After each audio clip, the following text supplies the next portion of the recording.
All right, let's get you up and running with one of the most powerful automation tools out there, NN.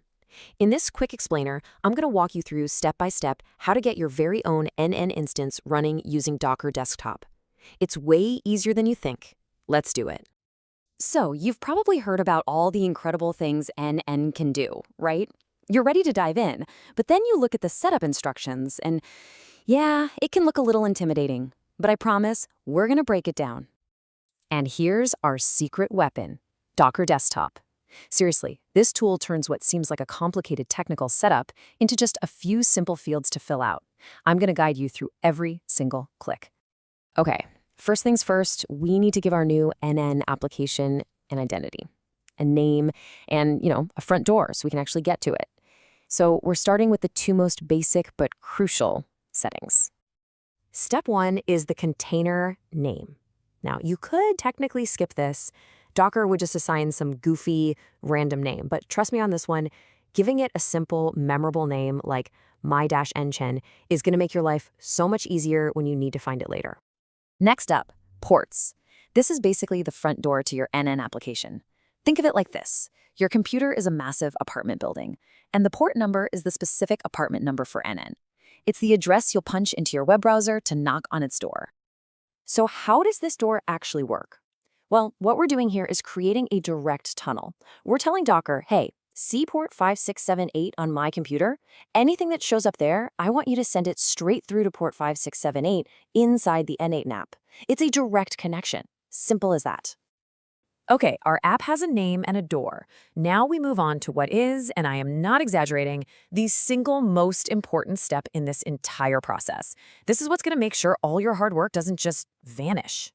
So let me paint you a little picture. You spend hours, maybe even days, building this incredible, genius workflow. It's perfect. And then you restart your computer or the Docker container crashes. What happens to all that progress? It's gone. No, really. Poof. Vanished into thin air. See, by default, Docker containers are temporary. Anything you create inside them just disappears when they stop. But don't panic. There is a super simple fix for this. And this is our hero, a volume. The best way to think about it is like an external hard drive that you're plugging into your temporary container. It's a dedicated folder on your actual computer where NAN can save everything permanently. Setting this up is just two little steps. First, the host path.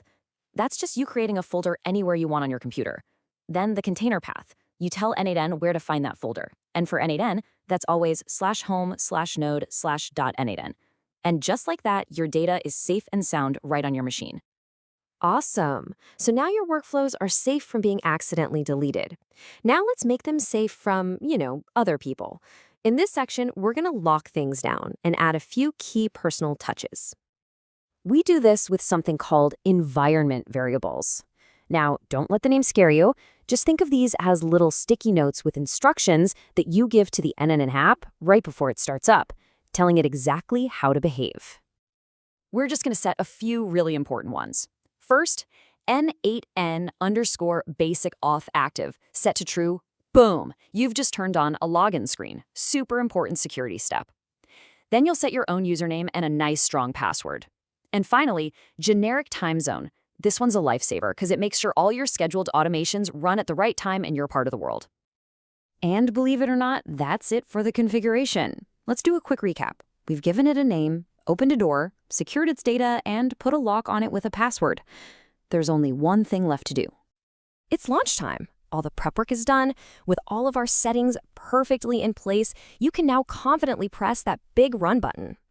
And there it is. You did it. Congratulations. Your very own secure, persistent NNN instance is officially up and running. You can get to it right now by opening your browser and going to localhost:5678. You should be greeted by that login screen we just set up. And just like that, the setup is complete. Now the real fun begins. The power to automate just about anything is now in your hands. So the only question left is, what amazing process will you automate first?